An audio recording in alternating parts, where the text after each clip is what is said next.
Global plans for a Gaza stabilization force are dead in the water. Hamas and its allies categorically reject a US-backed resolution and warn that any international troops entering Gaza will be treated as military targets. Meanwhile, Hamas is actively stockpiling weapons for the right time.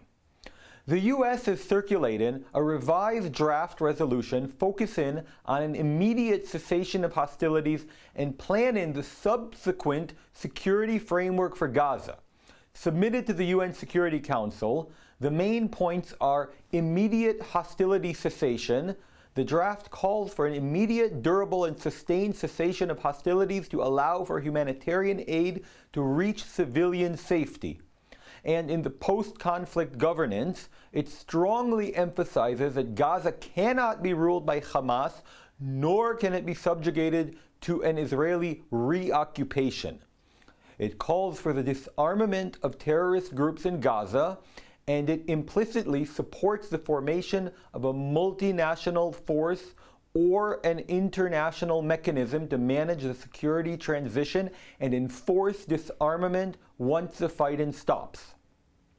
It also calls for the return of the Palestinian Authority.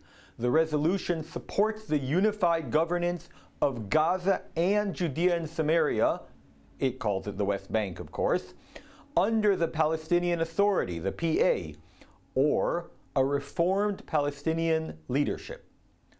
And it mentioned the two-state solution.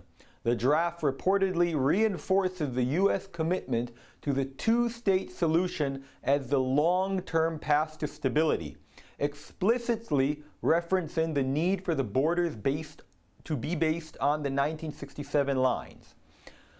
In response, there is an official announcement by Hamas, Islamic Jihad, and the other groups, and here are the main points of it. Rejection of the U.S. resolution. We categorically reject the American draft resolution in the Security Council, and the implication of that is they will fight against any foreign force that enters Gaza.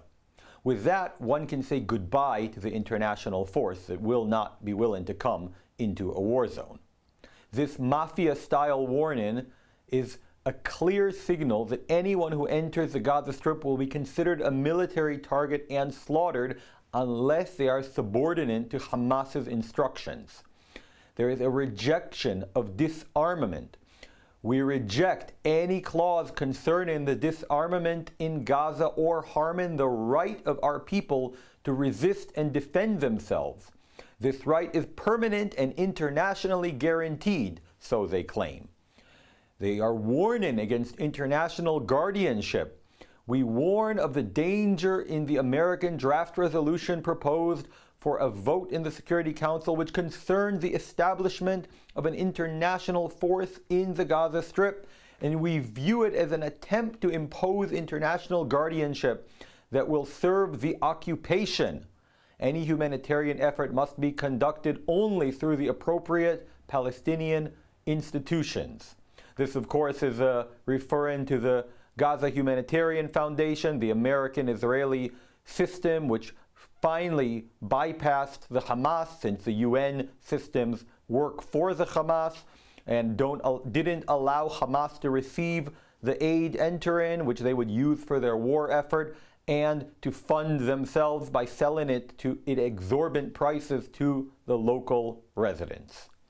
Of course, Israel too has rejected the idea. They do not agree with a two-state solution, so they do not agree to have the PA control the Gaza Strip. This was clear from the beginning.